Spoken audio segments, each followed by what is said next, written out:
OTAN, Outreach and Technical Assistance Network.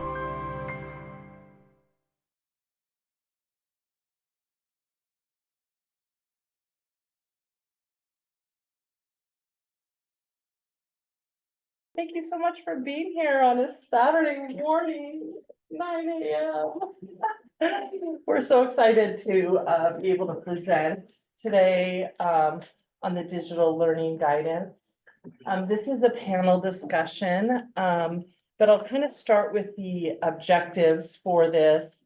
And we will come around to explaining more about the digital learning guidance as we dive into the panel questions. So Marion, if you'd share the screen.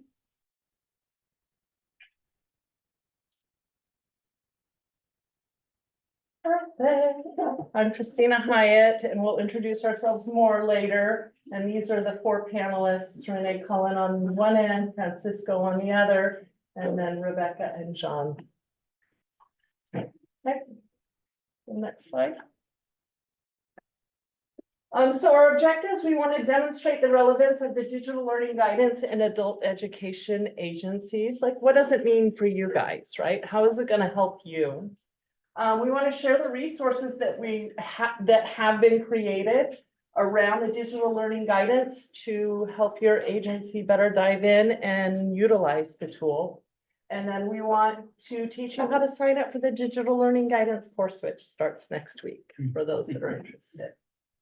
Okay. All right. So I'll start. My name is Christina Hyatt. I work for OTAN as a subject matter expert. And my other job, I work with Corona-Norco Adult School. I'm the high school program coordinator, currently working in the diploma programs. Super fun. And I was an early adopter of technology on our campus and love looking for ways to bring technology in to help my students meet their objectives. Francisco? Okay. Good morning, everyone. Good morning. My name is Francisco Pinedo. I am the lead instructor / director 2 of Soledad Adult School in Monterey County. Small school where we use a lot of technology integrated with our students to give them the tools that they need so that they can become lifelong learners as well, and then transmit that learning with their children, which is something that we like to do. I've been using technology. I've been in adult ed for 20 years. And I want to say that probably those 20 years, I've adopted technology one way or another as it has been evolving. And then just transmitting that passion I have of technology to my students, my staff. So that's kind of my goal. And that's why I like the digital learning guidance, because it gives a lot of those tools to educators and administrators to kind of do the same. Rebecca? I'm Rebecca Nowlen. I'm the outreach coordinator and data analyst in the Marin Consortium. I also teach adult basic ed, reading and language arts.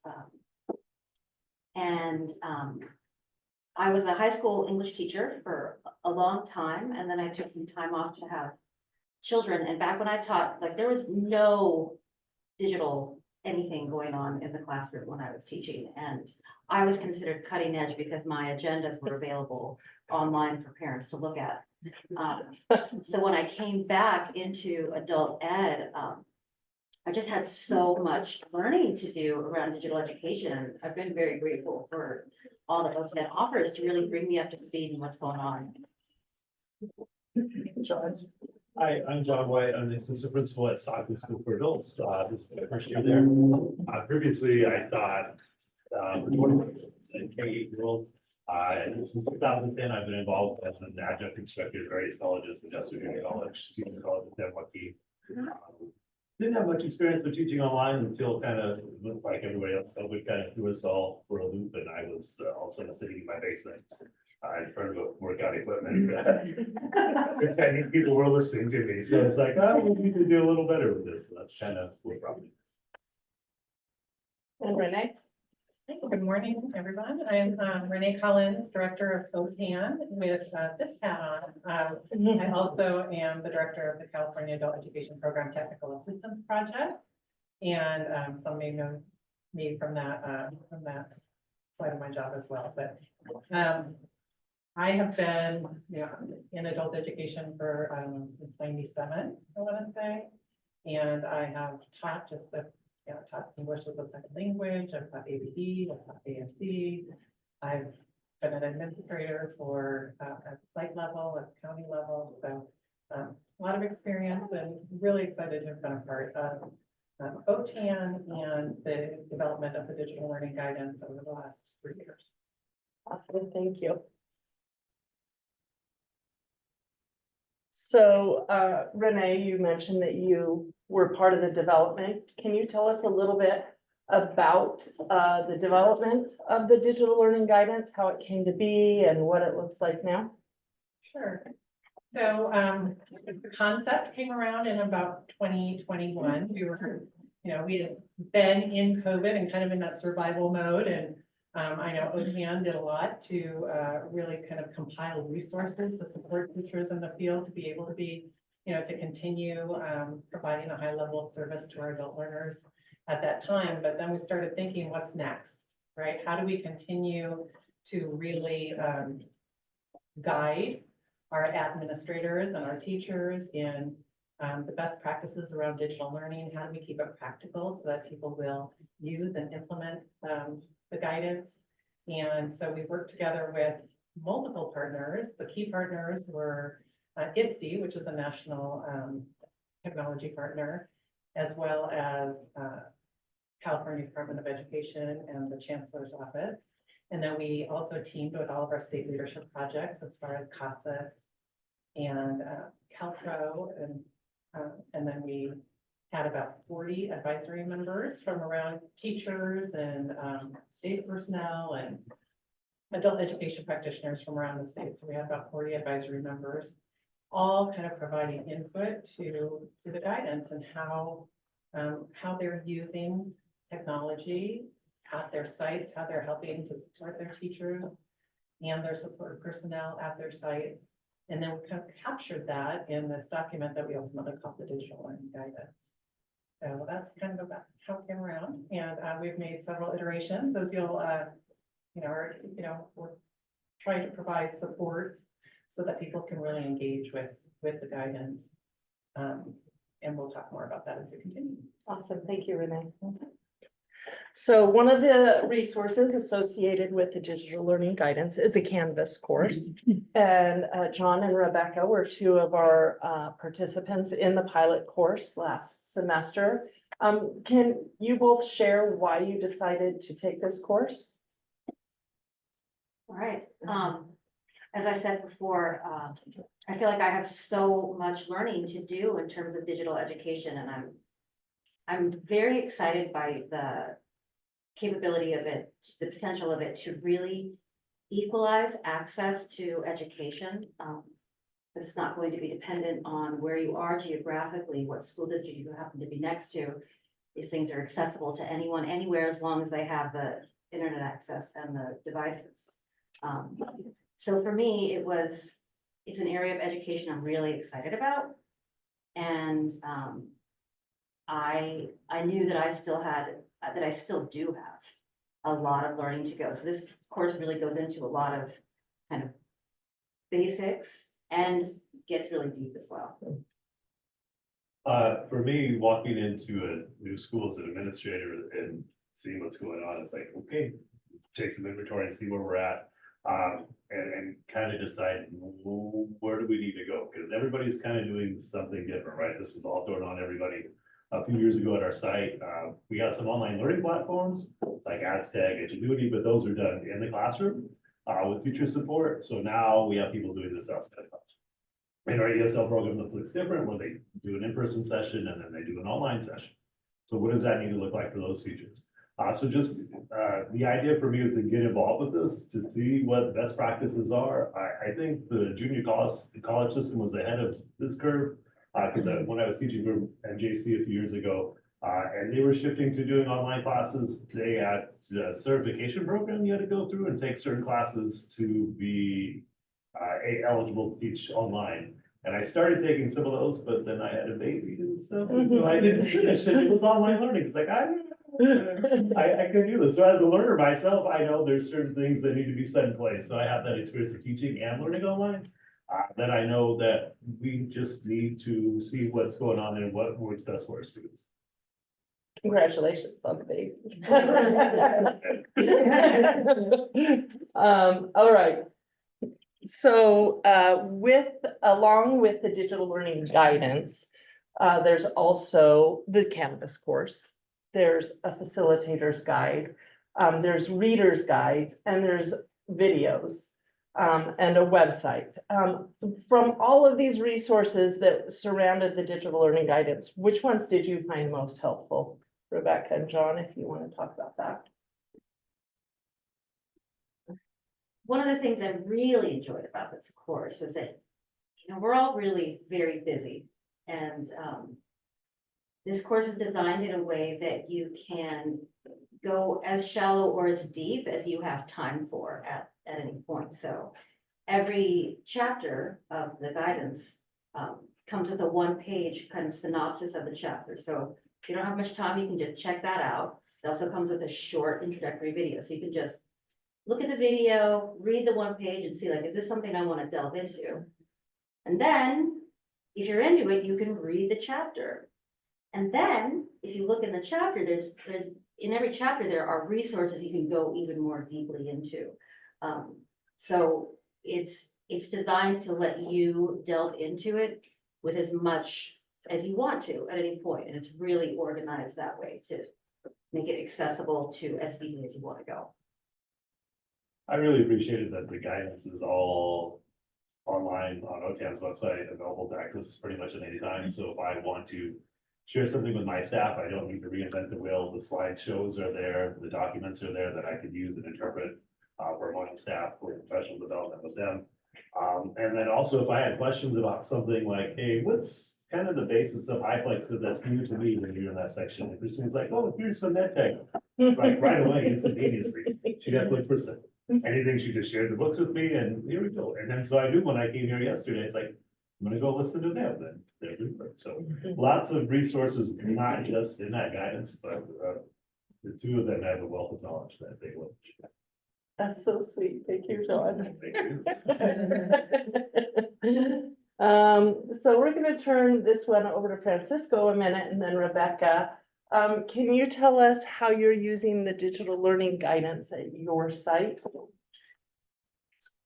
So for my site, we use it for our PD, our professional development. From the 7 chapters, we focus usually on one for our PD, like the one we had for the spring, which was in January. And then I've also done trainings with like a chapter or 2 for other agencies in our consortium as well.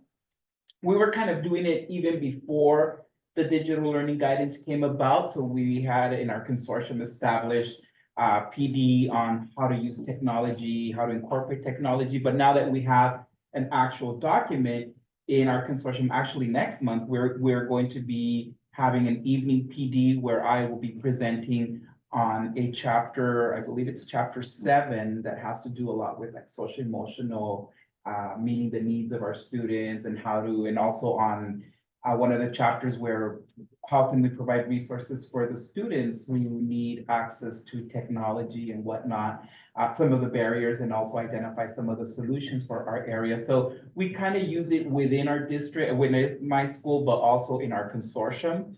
I know some consortiums are also using it in their annual plan. Also, some of them, one of the partnering agencies of mine is using it also in their continuous improvement plan, where they're identifying it as a goal. So this can be used more than just as PD, but it could be used in different plans that we have to do at the consortium level, at the local level. One agency that I've been working with is also using it for their WASP. So a lot of the information that you find here is for the classroom, for your school, but also for other bigger things as well, like WASP, the 1-year plan in your consortium. We just did the 3-year plan last year. So it really could be used, the information can be used a lot. I hadn't thought of that. Thank you. I was just thinking, because like all of us out here that are administrators are working on the SIP, and we're like, what is a really decent technology goal that's real? Not just something we're making up. It's be very, very useful right now because everybody's in that planning process. Thought. Absolutely. As outreach coordinator, I was able to bring this to one of the agencies in our consortium and just kind of present about it so that they could see if they were interested in taking the class. I also took the complete guidance and all of the one-page synopses and put them into a shared Google file that's shared with my entire consortium so they can access it easily. And one of the things I really liked about this course that I hadn't really been aware of before the course, all the OERs, the open educational resources that are out there. And I found some that were relevant subject matter to teachers in my consortium, and I was just able to, hey, check this out, here's a curriculum just for you. You don't have to do any of the work, it was really a fantastic little treasure trove of OERs. I love that. I'm going to speak as a subject matter expert at OTAN. Every year we have a training day in Sacramento. And I was super excited this year that when we sat down and talked about some of the trainings that we could do, they asked us all to align our trainings to one of the 6 topics that are covered in the digital learning guidance. And so they're already thinking like, everything we do at OTAN is about the technology and digital learning.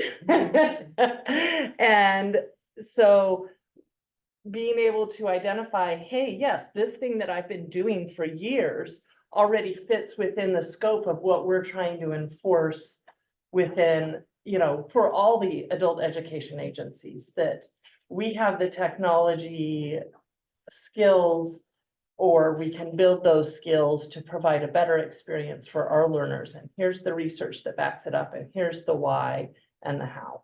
So it's been awesome. And if I may also, when I present at my school or my consortium, I don't have to reinvent anything. It's all on the website, on the OTAN website. When you go on the upper right-hand corner, digital learning guidance, it has all the chapters. It has the PowerPoint, has the notes. So I just go in, pull it, save it on my computer and present. So I don't have to be investing a lot of time. It's already there and it's all made accessible and everything. So that's why, when you learn about it, and like Rebecca says, you could go out and teach it within your school or your consortium and don't think like, oh, I'm gonna have to invest X amount of time. It's already there with the one-page summary of it, and then the PowerPoint. So it's all there for you to, and then the chapter, usually I would read the chapter, even though I've been well informed about and know about it, but I still go in and read the chapter, do the PowerPoint, look at the notes. That way, it's just more fresh for me in my mind when I present. So it's all there. I don't have to reinvent anything. I don't have to go out and copy here or do this. It's all right there on the website. Thank you. Anyone else? Okay. This question is very similar, but a little bit different. We want to know, how did you integrate the digital learning guidance into your professional development or your existing training programs? Things that you already had in place within your agency. How have you taken the digital learning guidance and moved it up a level? And I think we're going to start with John on that one.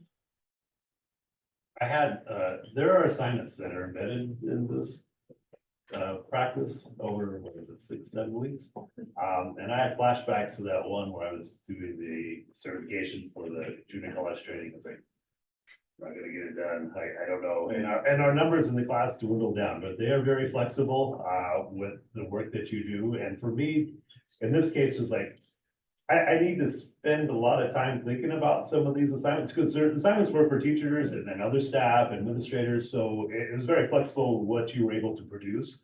But it was also in place where it needed to be meaningful for you and work for you, not just some assignment that they wanted you to just get practicing. So for me, it's like, I want to try to do these types of things, but I know this is a bigger picture and I need to spend more time on it than the few days I have to get this done. So it really gave me some ideas to bring back and talk with my principal about, like, let's set up some action plans for online learning and develop something for the school in our school plan, which we were putting in our WASP report, because that wasn't in place. So what does that need to look like for our school? How are we gonna develop that? How are we gonna revisit that? So this set up a lot of those ideas with me. I had to take back to share with my principal and our staff. That's so awesome. Rebecca, I don't know, did you have I don't anything know if to I add? understand. Yeah, because I feel what like you said, said it.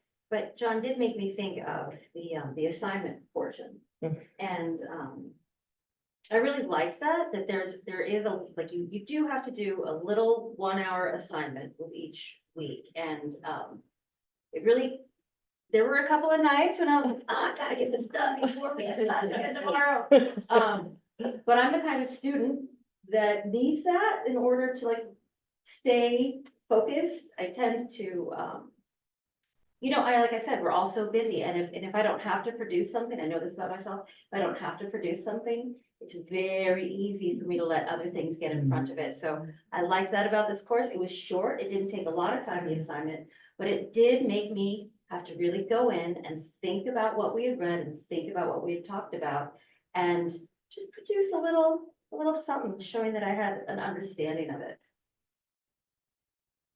I love that. Thank you, Francisco. Well, kind of the same, don't have much more to add to what I said previously, but just adding it more, making it more, also we're tapping in with my neighboring consortiums, be like, hey, this is available, I could do you a training if you want, just so we can get them on board. I mean, we're kind of small consortium, so we always do the tri-consortium, our consortium, the Monterey Consortium, and the Gavilan Consortium. And we're very similar in demographics and school size. So even like for this PD, we've invited them, and hopefully in my presentation, they'll at least, get some information and spark their interest to maybe what is the digital learning guidance. So it's just promoting it, letting educators know it's out there. For the K-12, something was produced. I asked my K-12 colleagues, they're like, I don't know what you're talking about. But then I asked my adult ed colleagues, they're like, oh yeah, it's on the website. I used a little bit from chapter 2 or a little bit from chapter 3. They might not use it as a whole, but at least they're looking at it and using certain parts of it, because it did take a lot of time to produce, and it's a great document. And it's not just gonna be sitting in a shelf somewhere. It's online living, it's a living document, it will be updated. Now we're hearing a lot more about AI, so I'm thinking in the future that will be integrated as well. So it's a document, it's something that we could use as practitioners in the classroom, and not just have it as a book, kind of just sitting there, or as a door. I've seen some things that are produced as door stops in the K-12 world. So not this one is being used, it's being utilized, and just sharing that information to other colleagues as well. Before we go to the next question, because you brought up the assignments, I was just gonna say, I was an observer in the process of the Canvas course being created. And I was so impressed by how much deliberation and thought went into creating the assignments. And the assignments are not specific. They're not do this with this document. They're, hey, look at something that's not working at your site the way this should, and consider fixing it, right? And I was just really impressed that, like John had also mentioned, that there are assignments in there that are for staff, right?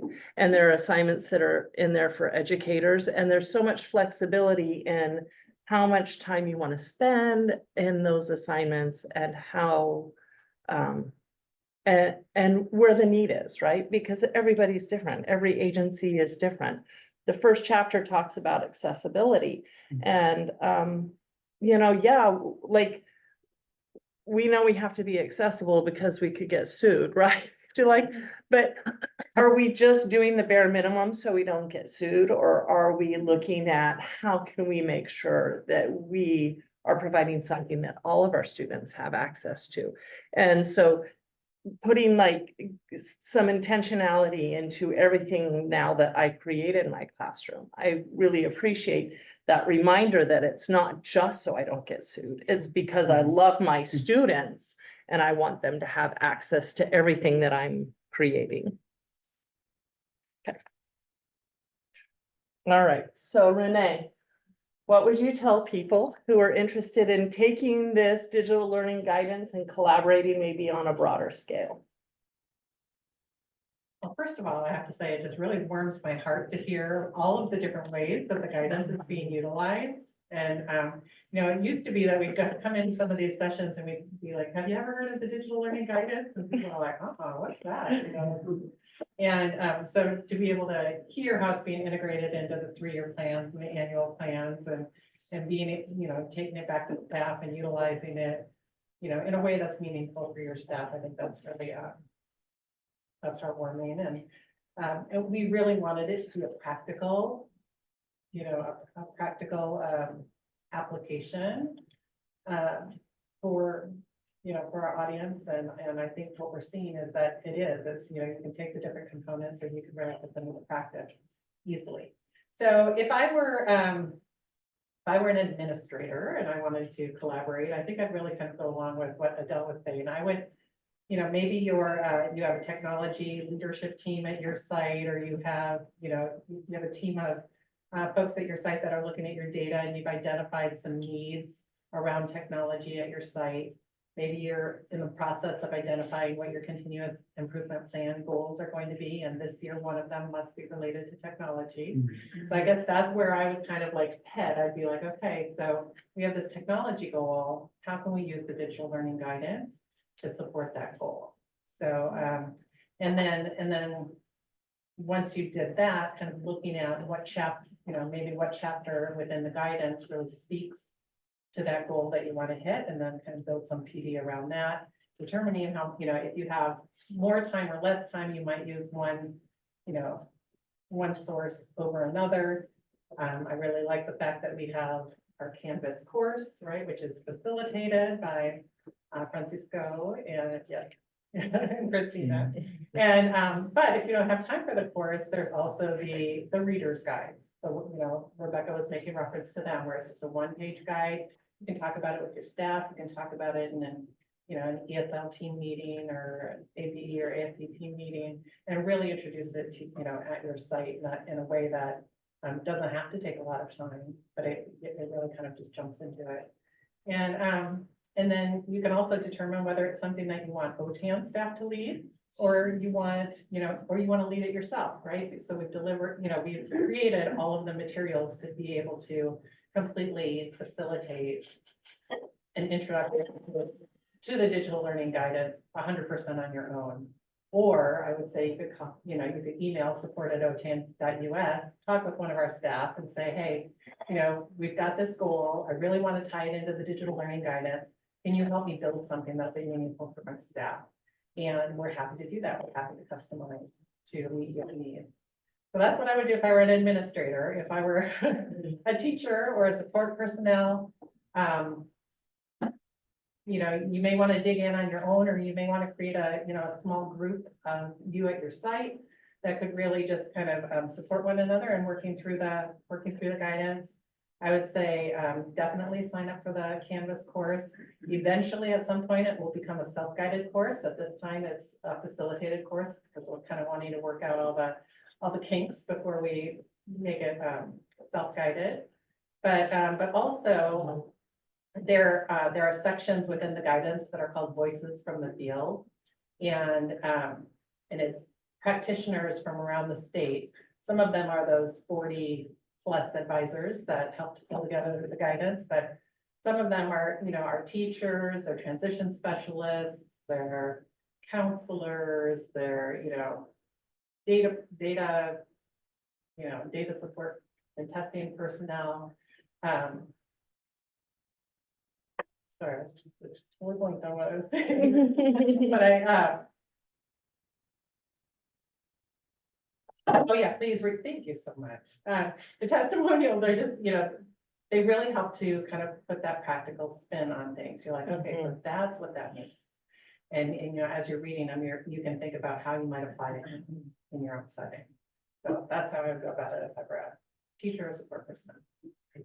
And I love the Voices from the Field too, because when I started reading the guidance, I'm like, oh, I know Francisco. I went to one of his presentations my first year at TDLS. oh wait, my principal's in here. I guess she's really smart, right? She is really smart. I'm teasing. She knows I absolutely adore her. Anyway, like it was, and I learned by watching. So these voices from the field were just really validating for me. I know, because I felt like, oh, this is someone that does what I do. And they're saying how this is helpful to them. So just a little plug for that little piece. All right.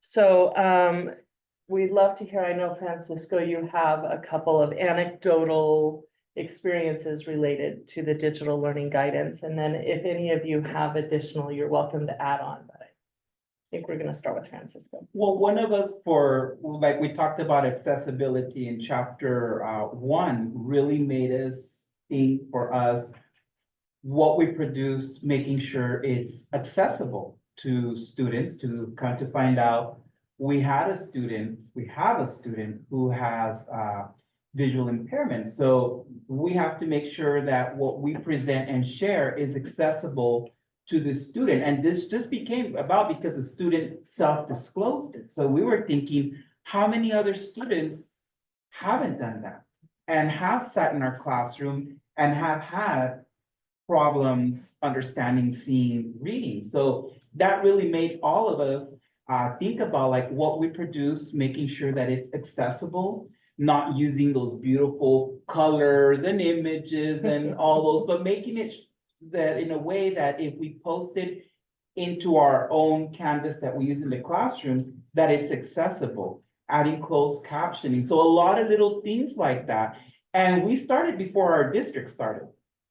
Now this year, the district's kind of saying like, hey, you know, whenever you produce something accessible, but very like on the surface, where we are now like, okay, let's run it through a screen reader. Let's run it through this. Let's let the actual student read it and see, can you read it here? Can you read it here? Can you read it there? So we're taking it a lot more because we are realizing that there are a lot of students with different types of disabilities. And we thought like, how many years have we not been able to help them? So that chapter right there really resonated with us. So we're starting to implement that more and more as well. So for me, that's the area that in the guidance that really stood out, and we're still working with it because there's a lot of disabilities and so forth. Okay. This is not a specific anecdote per se, but this is my 3rd year in adult ed. Before that, I was directing a parent co-op preschool for 12 years. And before that, I was a stay-at-home mom. And that's what I've done since high school teaching. And the level of camaraderie and support that Christina and Francisco made in the classroom, it just made me really feel like I was just fine where I was. I mean, like I was accepted where I was, and we're just gonna push me to the next level, you know, and just, it's really this, this atmosphere of support in this. So I just wanted to thank you both for that. I really enjoyed my time, and even when I felt ignorant, you made me feel like that was okay. And we're just here to get you to the next level. Yeah, it's like I tell my students, nobody knows everything. Exactly. Right. It's impossible. And it was such a pleasure working with both of them. And we all learn from each other. Yeah, I learned a lot absolutely. from them and the others in the course, and Christina, and you know, it's one of those things where you present, but you also learn. Mhm. Right, Uh, John, yeah. Renee had mentioned something about the voices from the field being from like student data text, which is. And then at face value seems kind of odd because it's about digital learning, right? But one of the things that stuck out to me and moving forward is like the accessibility part, and was like the bullet point piece, and taking the script that you may have on your website or on publications you're putting out for your students that they might be authoring or might be in charge of. It's like, it needs to be like, just like whittled down to a few key points and not these big paragraphs that are people going to struggle with and not know what the information's about. So it relates to all aspects of what your school produces for its population. Awesome, thank you. Okay. So I'm gonna have Marion take us over to the website here, and Renee, if you'll just kind of walk people through. They want to know more. If you've like been inspired by the words today and you're ready for action, how do we get started? Mhm. Well, go to the website. Does everybody know it? OTAN.us, yeah. And then if you look on the right side of the page, you have digital learning guidance. And click on that, and then this is everything that we have. If you scroll down just a little bit, you can see an opening video from Dr. Zachary. And so she kind of speaks to how, the purpose of the digital learning guidance and how this came about. Dr. Zachary actually was on a team that they were producing the digital learning guidance in California for K-12. And she's like, hey, why don't we have digital learning guidance for adult ed? And so she approached me and said, Renee, is this something that, OTAN could potentially take on? And we said, sure enough. And then a couple of years later, this is, we're at where we're at with everything that's here. We're very proud of it because I think, we've worked very hard to make sure that the digital learning guidance is something that's going to be used, that it's relevant for our field, and that the materials, that we created materials that are going to support being able to kind of dig into the best practices and research around digital learning. But if you look down the left-hand side of the, if you look at that navigation, you can see the About section just talks about who was involved with pulling together the digital learning guidance. Right below that, there's a lit review, which I think is, sorry, I'm gonna just go really quick through them, but Marion, you can keep. You want me to looking at click or whatever. no? The lit review I thought was excellent. There's not a lot of research out there related directly to adult ed and digital learning, but there's some. And what they found was interesting. Some of it's K-12 related, some of it's higher ed related. But I thought it was worth a read if you want to kind of find out kind of what the literature and the research was behind it. The guidance chapters. So we have 100, I can't remember exactly how many pages there are, but PDF itself is like 150 pages and it's very overwhelming. So we created, a page for each chapter, and there are 7 total chapters, with the first chapter just being an introduction, and then the second through 7th chapter kind of getting into the various aspects of ensuring equity and access. Chapter 3, foundations of adult education and digital learning, flexible learning experiences, how to do some assessments, digital assessments. I have a question on Yeah. that one. What do they use for visual assessment in chapter 6? What kinds of things? Like CASAs, they talked Oh, about yes. the remote testing that they put into place. Yeah, that's some of what's there. And so anyhow, that's a nice way to kind of access each of the chapters without it not feeling too overwhelming. But if you want the PDF's there too. Then right below that, there's some videos. So the video vignettes are practitioners from around the state, and they're asked, about assessment. They're asked about their learning practices, how they incorporate digital learning into their classroom. We also created some additional videos recently, which I think Rebecca made reference to. Just they're like 1 minute, 1.5 minute videos that just give you a really quick introduction to what the chapter is. And then maybe you pair that together with the reading guides, and then that could be kind of the way that you introduce the digital learning guidance to your staff. Then the training materials are next. I know somebody mentioned, I think it was Christina mentioned that, everything's there and available to you. Or maybe it was John.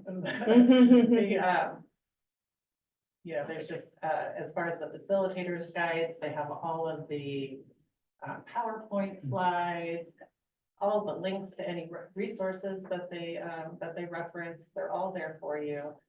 Step by step, how to go through the facilitators guide. So there's really, more, it's kind of like, what am I gonna leave out versus what am I going to include, because it's really, really, full of activity. Yeah. Yeah, well, let's look at, before you dive in, let's look at one of the facilitator guides, Oh, maybe, sorry. under training materials again. Yeah. Yep, and then just go down and maybe, so the first one you'll notice, it's like, okay, you're the facilitator. Here's the things that you're gonna say, here's the notes that are in the PowerPoint, here's the relevant links. Here's the activities and what you need to do to get ready for it. So it lays it all out, gives you an overview, and then lays out exactly what you're gonna do. So if you wanna bring a 1-hour PD to your staff next time you're together, you can choose one of the chapters that you think should be the focus at your agency, and you're good to go. So if you'll go back and click on maybe one of the PowerPoint links. I don't know if we can do that. Let's try. Yeah, it immediately downloads it to your Oh, computer. yeah. Did you see that? So, but we Yeah, can click we're- on it.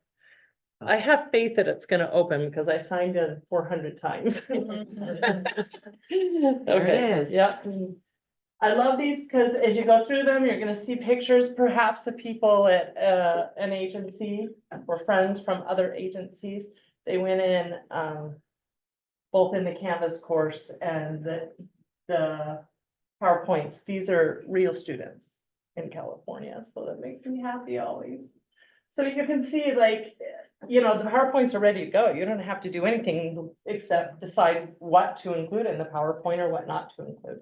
Right, and the notes are within the PowerPoint as well, so. Yeah, anything you kind click of on the like- notes down at the bottom, Marion, And some of the activities as well yeah. to do and then just within click on one of the the others. That's maybe the presentation are fourth one. also linked there. They were so well done. I was really impressed. And then if we go back to the website one more time, and Whoops. you're good. And then go back into the training materials and the Canvas course. So then here, I think it just talks about the Canvas course. And then if you scroll down, I can't remember. Yeah. So you can click right here to register. So if you wanted to tell someone about that, you all got flyers today. There is a QR code that will sign up, get you to sign up for the course if you're interested, if you felt like this would be good for you, or if you're thinking, oh, I would love for somebody else at my site or facility, that's available, but it's also right here on the website. So, and it's the second link. The first one was the Learn About session, which has already happened, so it's the second link to register for the course. Okay, I think we're gonna open it up for questions, comments. Well, I'll comment. I'm an office staff, so I do like what you kind of mentioned there, because, I mean, I'm sitting here and I usually come to workshops like this, just thinking on the teachers that could come, so what can I take back to them? But it was nice to feel like, well, maybe this is for me, you know, I was writing, it was like, Yeah. you know, identifying it, how it could achieve my goal, and I put size, staff, and put personal maybe, Mhm. you know, like, because, like you said, like I deal a lot with the website, you know, so I do have to think like, okay, am I putting too much info? Am I not putting enough info? Are they gonna understand this word? Should I use a different one? You know, little, but yet very important little things that I have to make sure I think about. So, it was reassuring, I think is the word, love that. to see like, okay, yeah, this is not just, you know, for this little group. Mhm. It is very much when It's you guys for say every- site, you could really use it in many, and like you said, I mean, if you're going to like, you know, I was like in chapter 7, I was like, oh, that's in, you know, I think I will probably start there, you know, to see, or, you know, how that could be used with the office crew and expand from there, and I, you know, I like it. I mean, you know, it's really attracting me. Yay.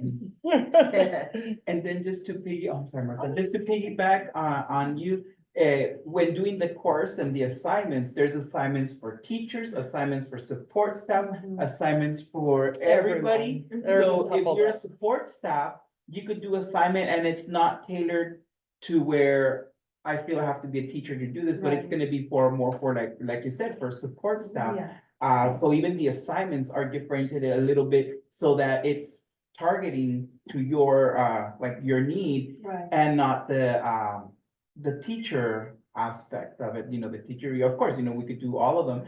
But for support staff, I always recommend, do the support staff because Right. like you said, people in the office, they're the first face that the students see. Mm-hmm. And sometimes if the teacher's not there, they'll rely on the support staff, right? Okay.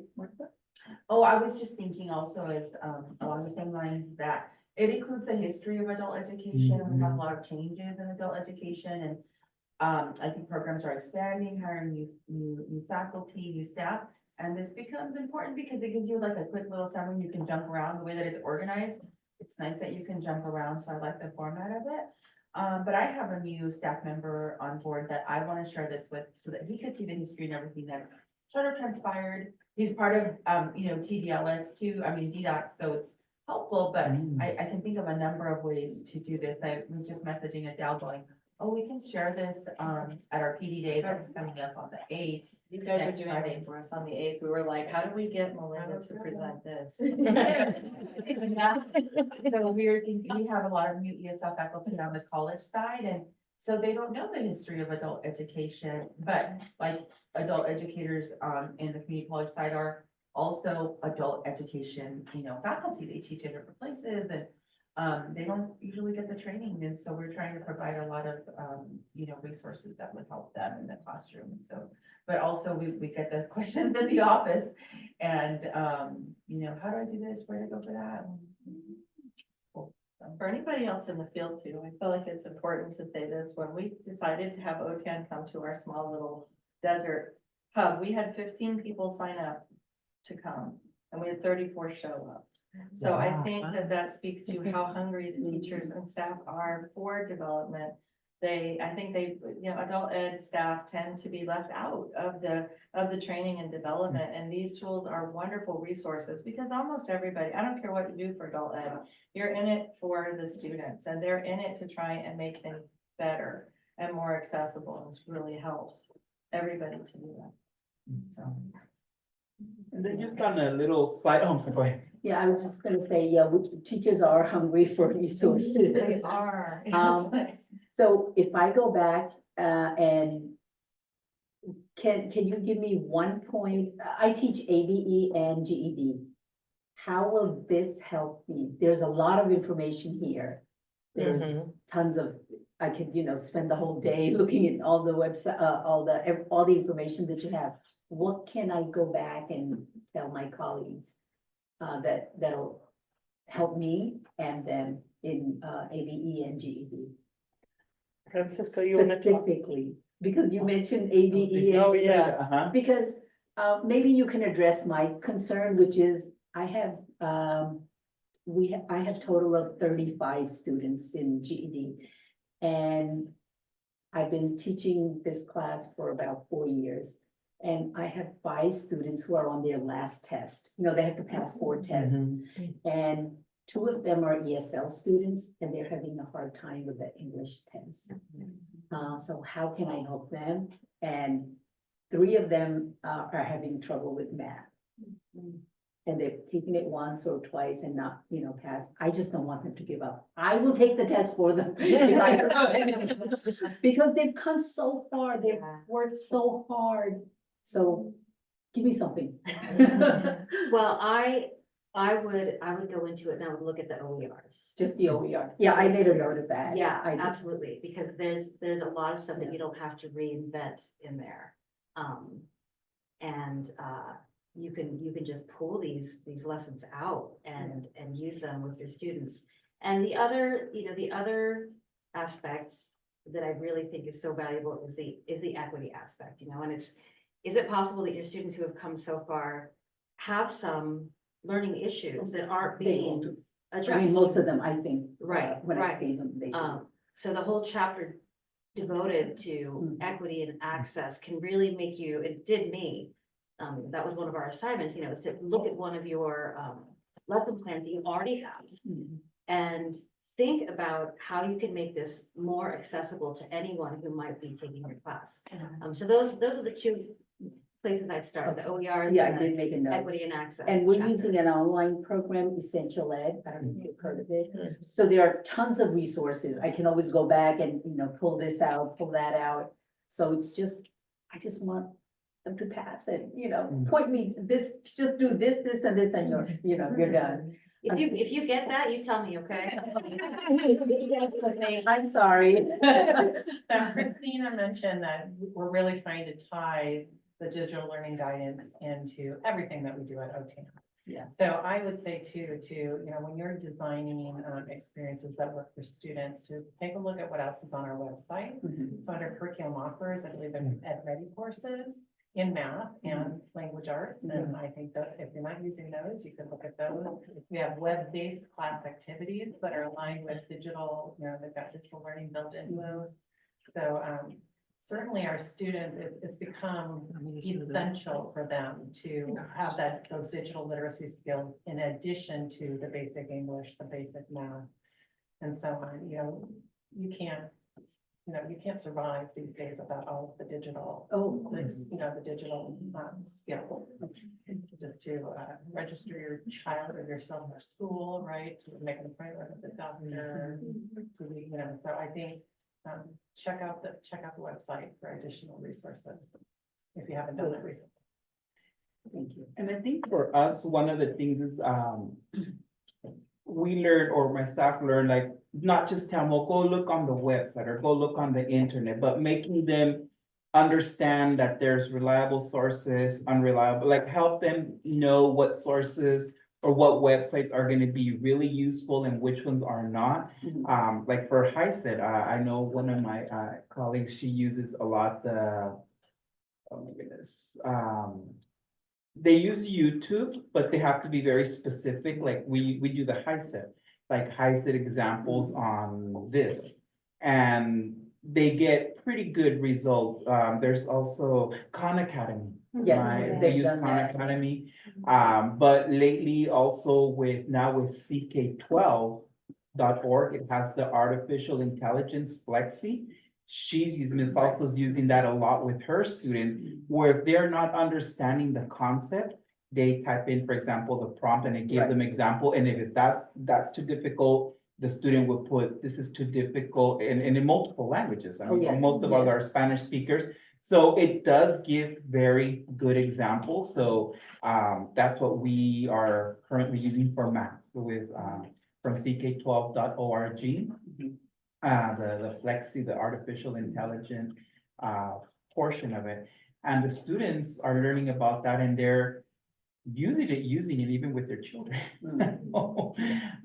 So yeah, looking into that for, because we're having the same issues. Students are on the last Hyatt test and it's math, and my teacher, she's an amazing math teacher, but we know these students we know they have a learning, some type of learning disability that has never been identified.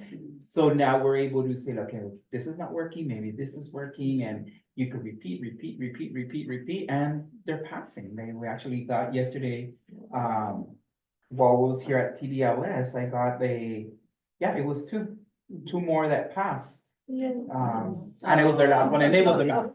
So we're very happy. So, and it's incorporating, technology as well. It's empowering them to be in charge of their education and not just leave it to the teacher. One of the chapters in the guidance goes over learning theories, right? Like anybody who was trained in lower grades knows pedagogy, right? But I open the book and all of a sudden I'm seeing words like andragogy and hudagogy. Did I say it right? Hudagogy. It was a new word to me the first time I looked at the guide. Anyway, talking about specific adult learning theories, not for children, for adults, how adults learn best, how adults succeed. And there's an entire chapter dedicated to that. Can I add something real quick? Yes. I've don't know what your classroom looks like, so this is kind of not just speaking to you, but just in general. But like our doors are open from 8 to 3. But now our learning, our students are involved with their learning, could be 24 hours a day, right? We don't know when they are. Our teachers are not always accessible, so giving them this information is very nice. And one part of the guide is like the LRMs and how we organize this information so they can find it themselves and what we can support them with when we are not around for them to ask questions of. So putting them in those right directions and how we organize this information, so it's not overwhelming for them, is a big part of this too. Just to, my class, I'm an hourly, so I'm here from 9 to 12. And the course is online, but they're welcome to come in Monday, Tuesday, Wednesday, Thursday from 9 to 12, because they know I'm here in my classroom for extra help for math or for anything. ABE is in person, 9 to 12, and GED is online. So that's how it is. So I am available, they do have access to in person. But that's just me, I'm hourly. The other teachers are, I guess, full-time, 30 hours or whatever, I don't know. But that's my schedule, that's how it is, yeah. So thank you. Absolutely. Any other final thoughts or questions before we wrap up? Another question. Yes. Francisco, how does it look for you with GED? Because we heard how it looks at where you're teaching, but how does the GED preparation look at your side? Ours is in person. The teacher uses a lot of technology, different, we've tried the vendors, but sometimes the vendors are not very specific to the needs of the students. So a lot of the teacher creates her own, pulls in different resources, but it's all in person. Our English HiSet, because it's so small, we only have like 8 students. That one is virtual, so that they do connect virtual. So, and last year was the other way around. We had like 20 for English, so we had 2 days a week in the evening, English HiSet, 3 days a week, Spanish HiSet. So we kind of customize it to how we see the need is going on a semester basis, but it's all in person. Do you do it by subject or anything? So what we do is we do groups, and then let's say, well, they do all the appraisals, and then at the beginning of the semester, it's easier to form those groups. So the teacher would meet for one group, let's say math in the morning from 8 till 9:15. And then the second group comes in that maybe needs social studies. So it's not a whole class. I mean, and we're a small school, so we're able to do that. So we might have in each group maybe like 10, 12 students, and then in the evening the same. But for larger schools, I don't know how that might work. I mean, I know in, like, for example, Salinas, our larger school in our consortium, there is actually one teacher per subject. So in that, it would be easier. I'll put you in this class, put you in that class. But for us smaller ones, I think doing like a small group, and they meet every day from like 8 to 9:15. They're only working on math. And then the second group is only working on social studies. So when my math student passes, then they would go into the other subject. So you don't focus on one. Exactly. Yeah, we kind of just focus on that one. Yeah. You're welcome. All right. I want to thank my panelists for being here and for putting up with me. I want to thank Rebecca and John for not only completing the course, but then coming here and presenting today on a Saturday. It's been so much fun to be a part of this project, and we hope that we've inspired you to take this back and consider being more involved with the digital learning guidance and figuring out how it can up your game. And we'll stop there.